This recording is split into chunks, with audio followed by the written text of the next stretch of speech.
એવા કોઈ કામ કરતા નહીં જેથી કરી તમારા વિરુદ્ધમાં આકરા પગલાં લેવા પડે.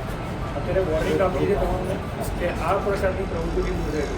તમારા વિરુદ્ધમાં જે કંઈ અટકાયતી પગલાં લીધા છે એમાં તમારા બોન્ડ લેવામાં આવ્યા છે બધા કે તમે આ પ્રકારની કોઈ પ્રવૃત્તિ કરશો નહીં.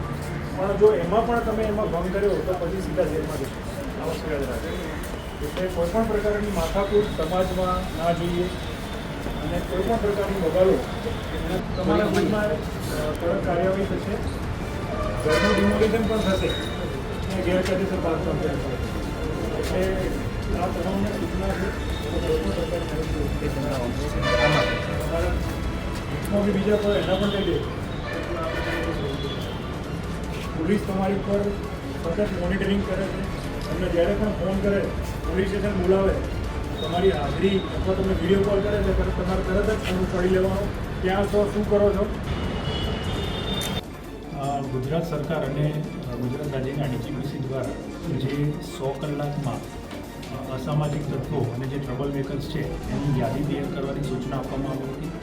જેના આધારે સાબરકાંઠા જિલ્લામાં કુલ 16 પોલીસ સ્ટેશન છે અને એમાં આપણે 150 લોકોની યાદી તૈયાર કરી છે.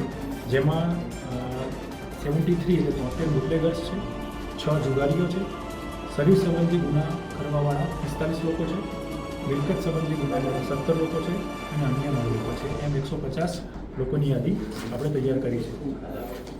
યાદી તૈયાર કર્યા પછી એમના વિરુદ્ધમાં વિવિધ કલમો હેઠળ કાર્યવાહી કરવામાં આવી છે, જેમાં અટકાયતી પગલાંથી લઈ અને પ્રોહિબિશનના કેસીસ કર્યા છે. જેની વિગતે 7 જેટલી પાસાની દરખાસ્ત તૈયાર કરવામાં આવી છે. 15 જેટલા તડીપારના કેસીસ આપણે કર્યા છે.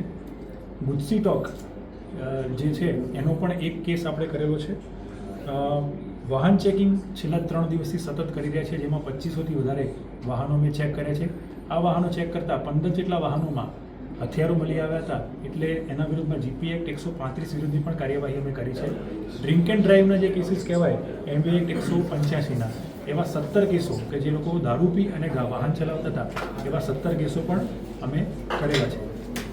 ડિમોલિશનની વાત કરવામાં આવે કે આવા કોઈ અસામાજિક તત્વો દ્વારા કોઈ જગ્યાએ દબાણ કરી અને ગેરકાયદેસર બાંધકામ કર્યું હોય તેની માટે નગરપાલિકા અને અન્ય એજન્સીઓ સાથે પણ અમે સંપર્કમાં છીએ. 3 જગ્યાએ નગરપાલિકાએ નોટિસ પણ આપેલી છે અને નોટિસનો સમય પૂરો થતાં એમાં ડિમોલિશનની કાર્યવાહી પણ કરવામાં આવશે.